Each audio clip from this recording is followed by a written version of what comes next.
Jeshi la polisi kupitia msemaji mkuu wa jeshi la polisi David limetoa tamko kuhusiana na sikukuu ya Christmas na mwaka mpya, na kusema kwamba sikukuu hiyo itakuwa ni siku ambayo watu wanatakiwa kusherehekea vizuri Christmas, lakini pia wanatakiwa kusherehekea vizuri sikukuu ya mwaka mpya. David ameleta msimamo mpya juu ya serikali na jeshi la polisi kwamba wananchi wanatakiwa washangilie, lakini wanatakiwa wawe makini zaidi katika kuhakikisha usalama wa nyumba zao unakuwa salama kabisa. Unaona bwana, na kupitia kauli ya jeshi la polisi inasemekana kwamba inabidi sasa hata watu ambao wanaenda kutembea siku ya sikukuu waweze kuwa makini zaidi, na nyumbani wanapokuwa wameondoka waondoke wakiwa wamefunga milango zao. Unaona bwana, sasa tahadhari hii hapa imeleta tafakuri kidogo kwa baadhi ya wananchi katika nchi ya Tanzania, na kupitia jiji la Dar es Salaam nina mwananchi mmoja ambaye naye pia amekuwa ni mmoja kati ya watu ambao amezipokea taarifa kutoka kwa msemaji wa jeshi la polisi David. Unaona bwana, sasa yeye tunahifadhi jina lake, ameomba jina lake lisitajwe, lakini atakuwa anacho naye cha kuzungumza kuhusiana na maelekezo haya ambayo yametolewa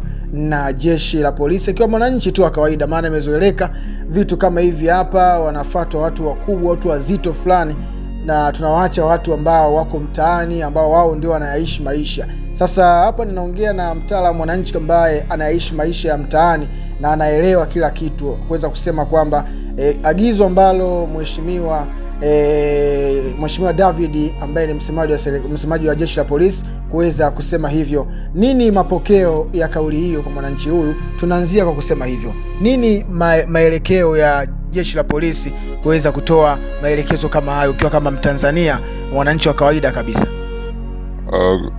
Kama jeshi la polisi inabidi tuwatii kile wanachokisema, kwa sababu wao ndio wenye mamlaka ya kulinda raia na mali zao. Na kama jeshi la polisi, sisi wananchi wake inabidi tutulie, tuwasikilize nini wanachosema na tutii kile wanachotaka tufanye, hivyo tu. Aileti labda taharuki kutokana na vitu ambavyo vilitokea kuanzia mwezi wa 10 tarehe 29, maandamano makubwa ambayo yalihatarisha maisha ya watu, afya, lakini pia upotevu wa mali binafsi na mali za umma, na ukijumuisha na tukio la Disemba 9 watu kuambiwa wasitoke kusherehekea sikukuu ya uhuru. Sasa muendelezo wa matukio kama haya hapa unazidi kushika kasi zaidi. Vipi kuhusu hofu kwa wananchi, na ukiwa ni mmoja kati ya wananchi hao? Mimi nachoweza kusema tu, ndugu mwandishi, Mungu ni mwema, tuko salama. Kauli ya mwananchi huyu kusema kwamba anashukuru kwamba yeye ni vyema, yuko salama, ni kitu kikubwa ambacho anakiwaza.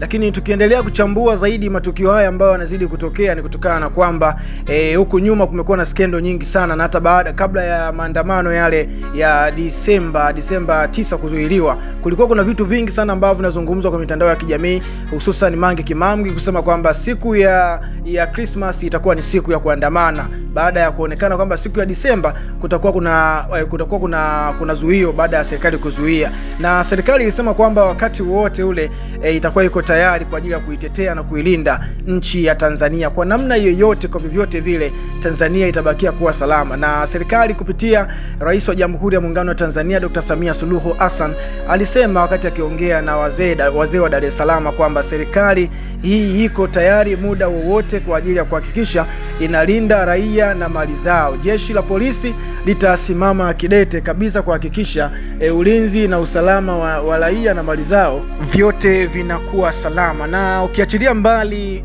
kile ambacho amekisema, nikukumbushe kwamba aliyesema kwamba nchi hii italindwa wakati wowote muda wowote ni Rais wa Jamhuri ya Muungano wa Tanzania, lakini pia ni amiri jeshi wa majeshi yote ya Tanzania. Sasa kama yeye aliweza kusema hivyo kwamba taifa hili litaweza kulindwa kwa namna yoyote na wakati wowote ule, basi nikwambie kwamba ndivyo ilivyo. Na hata tukikumbuka, turudi nyuma kidogo, wakati wa Disemba 9, naona bwana, ulinzi na usalama ambao uliokuwa umeenea katika taifa la Tanzania ulikuwa sio wa kawaida kabisa, na kulikuwa hakuna maandamano yoyote yale ambayo yaliweza kuzuka kwa namna moja ama nyingine. Utulivu na amani ikaendelea mpaka hapo. Naona bwana, Kwa hiyo vimebakia vitisho tu vidogo vidogo ambavyo vinaendelea kwenye mitandao wa kijamii, lakini kwa asilimia kubwa baada ya ulinzi mkubwa kama ule pale, hata Mange Kimambi naye naona sasa hivi nguvu yake kupromote maandamano siku ya Christmas yamepungua, na kama vile ameisha kabisa, kutokana na kwamba serikali ilivyojipanga na jinsi ambavyo ilivyoweka misingi na taratibu nzima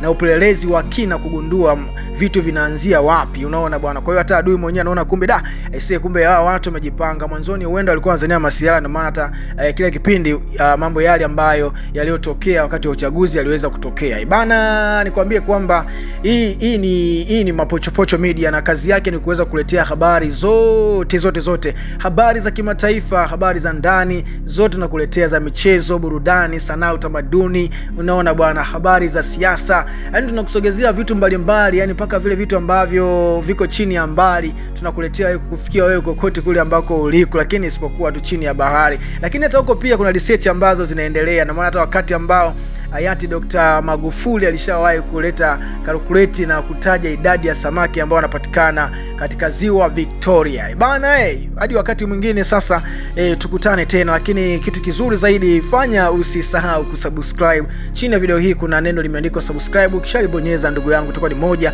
kati ya familia yetu njema kabisa. Hadi wakati mwingine, bye bye.